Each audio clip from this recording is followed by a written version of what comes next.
अब मैं दावत सुपन देने जा रहा हूँ प्रोफेसर लुकमान खान साहब को। प्रोफेसर मोहम्मद लुकमान खान मेरिट हिंदुस्तान एकेडमी साइंसी तहकीक और समाजी सरगर्मी में एक मुमताज़ शख्सियत है।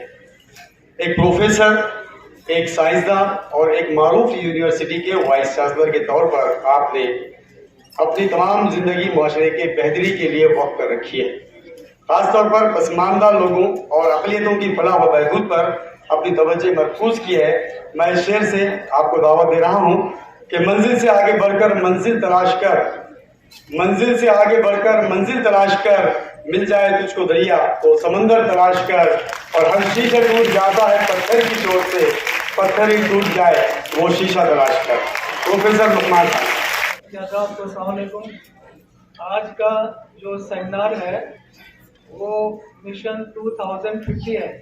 तो मैं 41 साल से टीचिंग प्रोफेशन में हूँ और अल्लाह का शुक्र है मैंने अलीगढ़ से पीएचडी किया।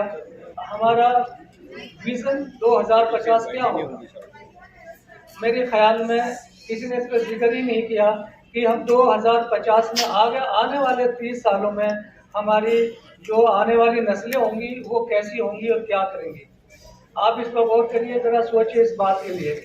हमारे जो अफ्लुएंट्स लोग थे, इकोनॉमिकली वायबल थे, उन्होंने मॉडर्न एजुकेशन को चूज़ किया, गोया के पब्लिक स्कूल में अपने बच्चे को भेजा और वो उसको मेंटेन कर सकते थे। लेकिन जो गरीब बच्चे थे, गरीब खानदान से थे, यकीनी तौर पर वो मदरसे में भेजते थे और ये सोचा कि हमारा बच्चा कुछ नहीं है तो हाफिज हो जाएगा, हाफिज कुरान होगा और उससे जो है दीन की तालीम होगी और तरबियत के साथ जो है उसमें अपना जो भी योगदान होगा, कंट्रीब्यूशन होगा करेंगे। मेरा इसमें ये मानना इख्तलाफ नहीं है, बल्कि मानना है कि दुनियावी तालीम और दीनी भी तालीम दो अलग अलग मैं तालीम नहीं मानता। मैं ये मानता हूँ, सुबह असलम परवेज ने भी जिक्र किया और कुरैशी साहब ने भी जिक्र किया, तो मैं भी उसको इस तरह से मानता हूँ कि तालीम दो नहीं हो सकती। तालीम तो तालीम है और जदीद तालीम के लिए इसलिए मैं फोकस कर रहा हूँ। अगर मैं हाफिज कुरान हूँ तो अल्लाह पाक ने मेरा जहन उनके मुकाबले में ज़्यादा अच्छा दिया जो बच्चे रेगुलर तौर पे हिंदी, इंग्लिश और मैथ पढ़ रहे थे, क्योंकि उसका जहन इतना वसी था कि उसने अल्लाह का कलाम जो है एक साथ में सुबह शाम में दिन में हिफ्ज़ कर लिया। अब आप सोचिए कि 3.5 महीने में कुरान हिफ्ज़ कर लिया तो अल्लाह ने कितना बेहतरीन जहन दिया उनको। अगर वही बच्चा साइंस में जाएगा, मैथ पढ़ेगा या लॉ करेगा तो कितना ज़बरदस्त इंसान बनेगा।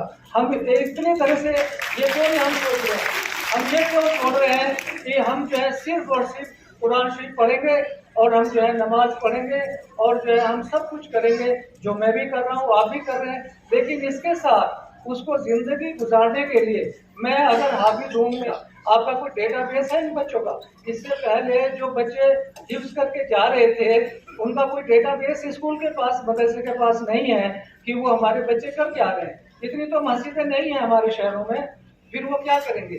उनकी भी शादी होगी, वो भी अपने बच्चों को पढ़ाएंगे, चॉकलेट खिलाएंगे, फ़ोन भी देंगे। बहुत मुमकिन है वो इस बात पर इसरार करें कि हमारे पास मोटर बाइक भी हो, तो वो कहाँ से आएगी? वो तो तभी आएगी ना जब हम कोई ना कोई कारोबार करेंगे, हमारे पास स्किल भी होगा। आपको इंफॉर्मेशन के लिए मैं बताऊं कि ऐसा भी दौर था कि यहाँ गवर्नर जो है हाफिज हुए। आप लोगों को किसी को मालूम होगा, मैं नाम बताता हूँ, हाफिज मोहम्मद इब्राहिम।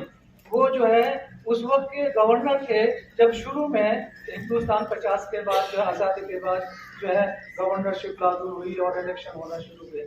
आज हमारा हाफिज ऐसा क्यों नहीं है कि वो गवर्नर बने? कि जब मैं अच्छा आलिम हूँगा या हाफिज हूँगा, मैं अगर लॉ करूँगा, मैं डॉक्टर बनूँगा, मैं इंजीनियर बनूँगा, तो मैं अपने महकमे में, शोबे में जाके रिश्वतखोरी नहीं करूँगा।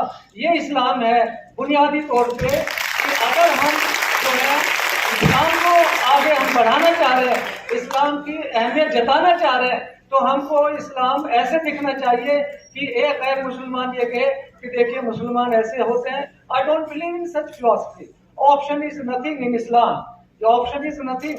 मतलब ये है कि मैं अगर कुरान शरीफ पढ़ता हूँ और मैं उस पर अमल नहीं कर रहा हूँ, मैं दीन को अपने अंदर नहीं उतार रहा हूँ, मैं अपने को मुसलमान नहीं समझता।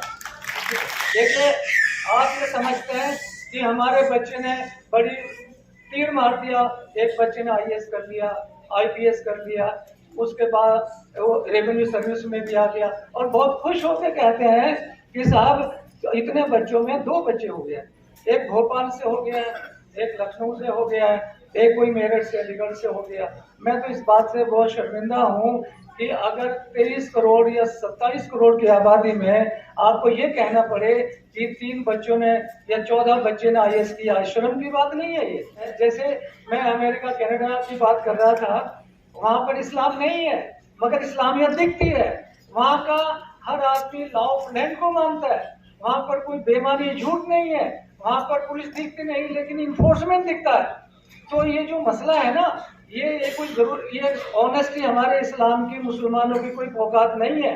ईमानदार तो कोई भी होगा, आप देखिए अपने आसपास इर्द गिर्द देखिए, तो हमें तो अच्छे आदमी देखते हैं, हमें अच्छा इंसान तलाश करना है। मेरा अगर भाई है वो क्रिमिनल है, वो पसंद नहीं है, वो साफ नहीं है, झूठ बोलता है, तो मैं उसे गले नहीं लगाऊंगा। मैं उस आदमी को गले लगाऊंगा जो दूसरे मजहब का है, अलबत्ता वो ईमानदार है, अपनी जगह है, मगर मैं उसको मानूंगा।